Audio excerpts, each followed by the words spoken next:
Assalamualaikum warahmatullahi wabarakatuh. Selamat pagi anak-anak, bagaimana kabarnya? Ibu harap anak-anak ibu semua sehat selalu ya. Oke, sebelum kita memulai pembelajaran kita, alangkah baiknya kita berdoa dulu ya. Berdoa sebelum belajar dimulai. Bismillahirrohmanirrohim.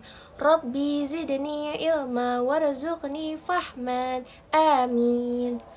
Pagi ini kita akan belajar tentang iman kepada kitab-kitab Allah. Sebelumnya, anak-anak ibu tahu tidak nama kitab kita dari umat muslim?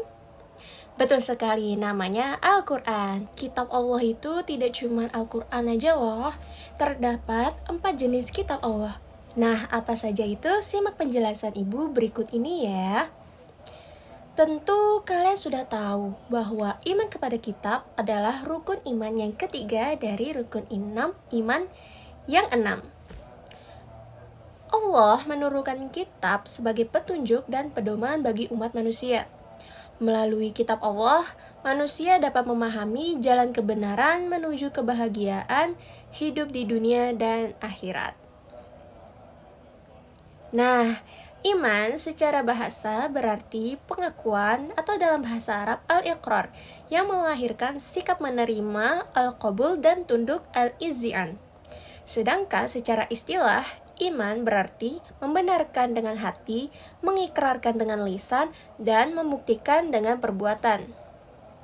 Adapun yang dimaksud dengan iman kepada kitab Allah Subhanahu wa Ta'ala, yaitu membenarkan bahwa Allah Subhanahu wa Ta'ala mempunyai kitab-kitab yang diturunkan kepada para rasulnya. Kitab-kitab itu merupakan kalam Allah Subhanahu wa Ta'ala yang berfungsi sebagai cahaya dan petunjuk bagi manusia. Semua kandungannya merupakan kebenaran yang wajib diikuti dan dilaksanakan. Kitab adalah wahyu Allah yang disampaikan kepada para rasul yang dibukukan dalam satu kumpulan utuh menjadi kumpulan wahyu. Kitab Allah yang disebut dalam Al-Quran dan hadis adalah Taurat, Zabur, Injil, dan Al-Quran. Yang pertama, Kitab Taurat.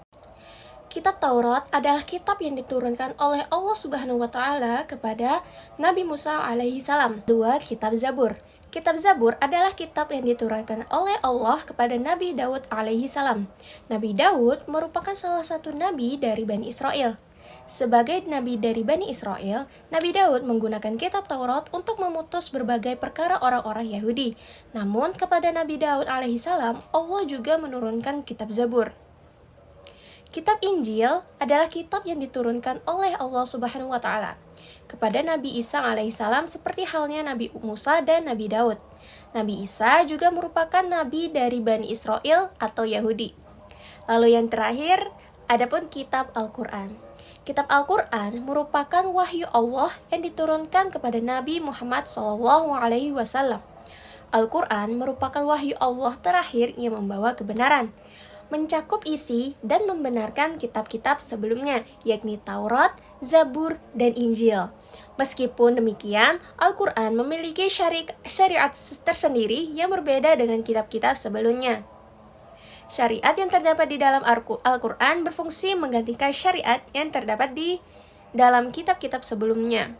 Namun, walaupun masing-masing kitab Allah memiliki syariat yang berbeda, tetapi dasar dan landasannya sama, yaitu ajaran tentang tauhid atau mengesahkan Allah Subhanahu wa Ta'ala.